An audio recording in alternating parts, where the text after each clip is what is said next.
All right, today we are diving into one of the most famous and, yeah, probably most misunderstood chapters in the entire Bible, Revelation 13. Now, our goal here isn't about predicting the future or some kind of fortune telling. It's about unlocking the powerful message these symbols had for the very first people who read them, folks living under the immense shadow of the Roman Empire. Let's get into it. A beast from the sea, a statue that talks, and of course, the number 666. I mean, these are images that have had people guessing for centuries. But what if I told you these weren't clues about the distant future? What if they were more like a political cartoon, but with a deadly serious message for first-century Christians? That's our mission today, to crack that original code. So, to really get chapter 13, you have to see it as Act 2 of a much bigger play. The author, John, is basically pulling back the curtain on the Roman Empire to show what he sees as the real conflict, a spiritual cosmic drama that's orchestrating everything people were seeing and feeling every single day. And who's the mastermind pulling the strings in this drama? It's the dragon, who we met in the last chapter and was identified as Satan.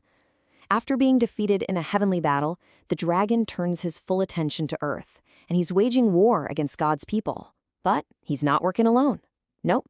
He recruits two very powerful, very earthly agents to get his dirty work done. Okay, let's meet agent number 1, his main enforcer, a terrifying beast that comes rising up out of the sea. Now, this isn't just some random monster. This thing is a symbol for a massive global power that demands one thing from everyone: total, unquestioning loyalty. And when you look at this beast's profile, its rap sheet, well, it's a dead ringer for the Roman Empire. Rome demanded absolute loyalty, and it often got it through the emperor cult, where the emperor himself was worshipped as a god, which, to a Christian, is just pure blasphemy. The empire went after Christians who wouldn't play along, and with its military might, it looked absolutely unstoppable. You can really see the beast's nature here as this kind of twisted, satanic knockoff of God. The people in the chapter shout, "Who is like the beast?" which is a perverse parody of the praise that was once sung to God back in the Old Testament. The empire is literally stealing the language and the worship that belongs only to God, setting itself up as the ultimate power. Okay, so if the first beast is this huge, overarching power of the Roman Empire, how would that power actually be felt by an average person living in a city like Ephesus? Well, that's where the second beast comes in, the local propagandist that rises up from the earth. This second beast, who, by the way, gets called the false prophet later on, is really the local machinery of Roman power. You can think of it as the provincial governors, the city officials, the guys on the ground who were in charge of enforcing the emperor cult. They were the ones organizing the festivals, running the temples, and putting the squeeze on everyday citizens to prove they were loyal to Rome. This was the face of the empire that the original readers saw every single day. So how did this second beast deceive people?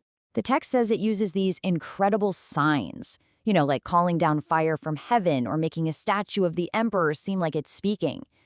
This wasn't meant to be literal magic. It was all symbolic language for the awesome and intimidating propaganda of the Roman state. It made Rome's authority feel absolute, like it was backed by the gods themselves. And all of this local enforcement brings us to maybe the most famous and definitely the most misunderstood image in the whole book: the Mark of the Beast. And for its original audience, this wasn't some far-off sci-fi concept. It had a very real, very practical meaning tied to their ability to just survive in the Roman economy. Now, you gotta forget everything you've seen in movies. The mark wasn't a future microchip or a barcode. It was a powerful symbol of loyalty. Kind of like how a slave might be branded to show ownership, this mark showed that a person belonged, body and soul, to the Roman system, and that they had pledged their allegiance to the emperor. And here we go again with that whole parody theme.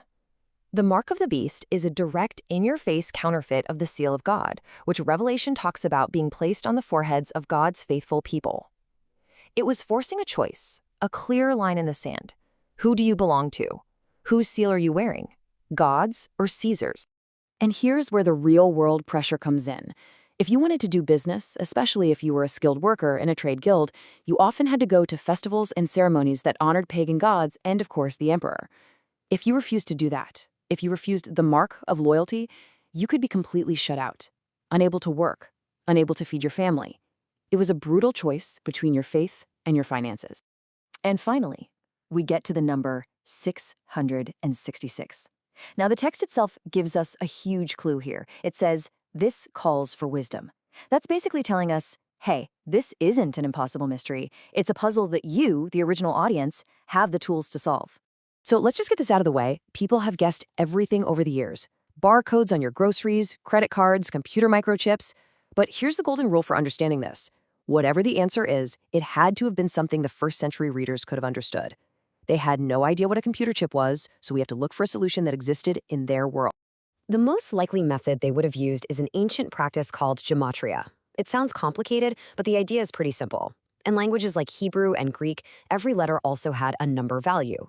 So you could take a person's name, add up the value of all the letters, and get a single number that secretly represented that name. It was a form of code. Using this gematria method, scholars have landed on two main theories that the original audience would have gotten. The first is that 666 is the number for Nero Caesar. The Emperor Nero was this brutal, persecuting tyrant, the perfect poster child for evil imperial power. The second theory is more symbolic. In the Bible, the number 7 is often the number of divine perfection and completeness. So 6 is always falling short. And 666? Well, that would be the ultimate symbol of human imperfection and godlessness, embodied perfectly by the emperor. But the ultimate point wasn't just to solve a clever riddle.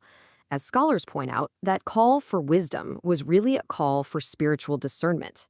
It was about giving Christians the insight to recognize the true, evil, and ultimately imperfect nature of the imperial power they were up against, so they could resist its lies. So, when you put all these pieces together, the dragon pulling the strings, the two beasts doing his work, the mark of loyalty, the number, what was the big message? What was the ultimate takeaway for those first-century Christians? Well, for anyone who was tempted to just compromise, to blend in with Roman culture and go to the emperor's festivals just to make life a little easier, this chapter was a terrifying wake-up call. It was screaming that compromising with Rome wasn't some neutral, harmless act. In the spiritual drama John's revealing, it was the same thing as giving your allegiance to the dragon himself. And on the other hand, for those who were already suffering for their faith, maybe losing their jobs, being ostracized by their neighbors, or worse, this chapter was a profound source of encouragement. It gave them the spiritual insight to hang in there, reminding them that their fight wasn't just against a local official or a trade guild, but was part of a huge cosmic conflict, and that ultimately, they were on the winning side. So, the bottom line is this. Revelation 13 was a spiritual survival guide. It pulled back the curtain, exposed the true demonic nature of the empire, and armed its first readers with the perspective they absolutely needed to stay faithful in the face of overwhelming power. And that leaves us with one last big thought. When we strip away all the centuries of wild speculation and just try to hear this text the way its very first audience heard it, it changes everything. And it makes us ask, how does understanding the original historical context of any ancient text transform its meaning and its challenge for us today?